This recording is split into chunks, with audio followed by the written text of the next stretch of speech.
taking it one step at a time, and it has always allowed them to defy even their own expectations. I never thought we would be able to compete at Worlds, and if we actually got to qualify to Worlds, I never thought we would be a contender. I thought maybe if we had an easy group, we would be fighting for that second spot, but never for the first one. And the fact that we are here now, actually, almost like we are like one win away of securing the qualifying for quarterfinals, is just crazy. I always try to have goals that are reachable. Probably when we qualify to LCS, I see us at least being a top 5 team, maybe in a top 3. And those were my realistic goals. It's weird because when you pass your goal, you have to get a new one. We had a goal that we just want to get top 6 in LCS and then top 2, then make it to playoffs, and then it was like go to Worlds, and now it's kind of the same thing. Having that mentality is what has been helping us all the time. When you have the expectations too high and you don't even get close to them, is when you are not going to be able to improve, because you're going to feel sad, like, why were we so sure that we will win and now we come here and we're playing bad, you know? And then you start to question a lot of the things you do, a lot of the things your teammates do, and we never had that. There's never disappointment in a loss for us. Some people were saying we will not get out of groups, some people were saying maybe they will get out of groups if they get lucky. And again, our mentality, since we hear all that feedback from people saying we're not going to make it, we ourselves believe it's going to be really, really hard to make it. We put a realistic goal, which was like, let's beat TSM and not get last in the group. I think that's what everyone would have been really happy with. And we ended up getting 3 wins in the first week. So says I can do it better, and Origen beat LGD. The trend continues. These guys are looking great, and they're going to take down Team Solo Mid. These guys are legit, man. And with the crowd behind them, Origen go undefeated. When people start throwing those comments that XPK is the weakest link in Origen, when XPK is the worst mid laner in their group, some people even say in the whole world tournament, but those are funny, those are actually, I like them even. When people say that, I don't even get mad, or I don't feel like, damn, these guys are right, you know? I don't tilt from it, because I have been around so long that I know exactly why they think that. And sometimes I want to say, like, okay, so besides the Azir games, tell me some game that I have underperformed that much, or more than one game that I have actually underperformed.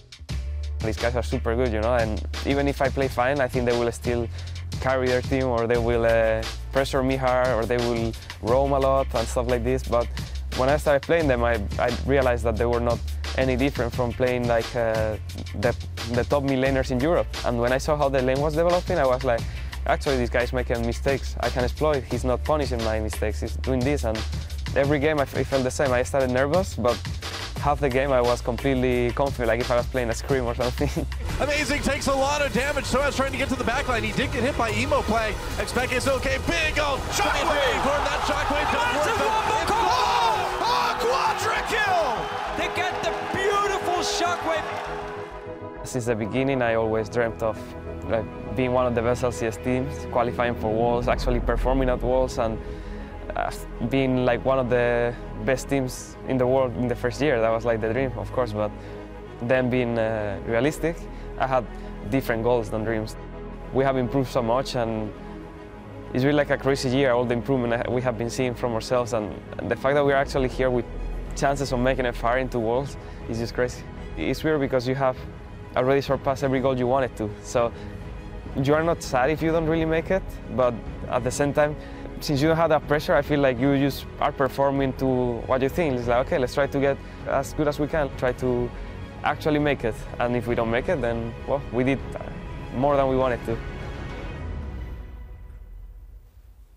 I have to say, I was probably one of the bigger critics of XPK, and in this tournament, I think he has proven me and everyone else wrong, because his performances have been great. And something else that I would like to add is people have been thinking about this whole Origen, like XPK is the owner, it's kind of hard to maybe coach the owner, but in reality, I think his attitude is perfect.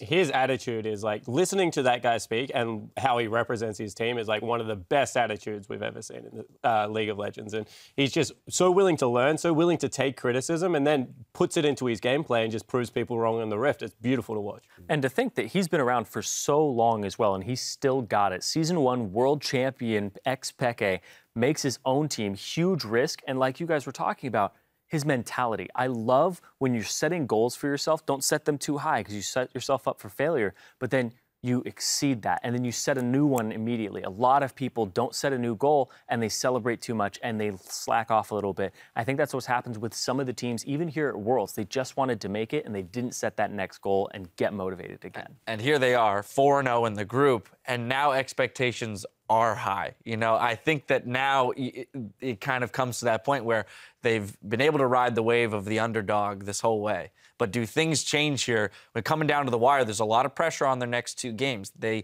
need to pick up this win against LGD in order to afford themselves that buffer of whether or not they drop a game to KT, they can still force a tiebreaker for that first seed. But they seem genuinely surprised. Like, they're like, wow, we were able to make it this far. How much further can we keep going? So they have the perfect mentality for this because it's one step at a time. As you said, it's just like, okay, next game, next game. So I honestly think that they're going to go into this game with absolutely nothing to lose. They've already qualified, and then just see if they can blow another team out of the water. Why not? And at this point for LGD, it's spoiler time. So with that, gentlemen, it's time for the predictions. We're going down the line once again. LGD versus Origen. Obviously, I have to say Origen. Like, I'm just thinking, like, the big game where, like, would LGD make a change? They gave out this composition, like Mordekai's Lulu, which happens as often as maybe stars fall or something. I was thinking, like, oh, we should make a wish or something like that, but I think Origen's going to take it. All righty. LGD don't even have a chance to play Kaboom this tournament. Like, they're just out of it right now. And I think that will continue through, and that Origen will continue to ride this momentum and hype train and will continue to do great things. Yeah, I definitely think so. This is the game that started it off for Origen, started them on their trend upward, and put LGD on the downward trend where the double TP came out. Everybody saw how to exploit them. I feel like Origen are just going to do more of the same here and continue to take it to LGD. And their mentality, just polar opposites right now. Well, with everyone on record, it's time to step inside the venue and get into game.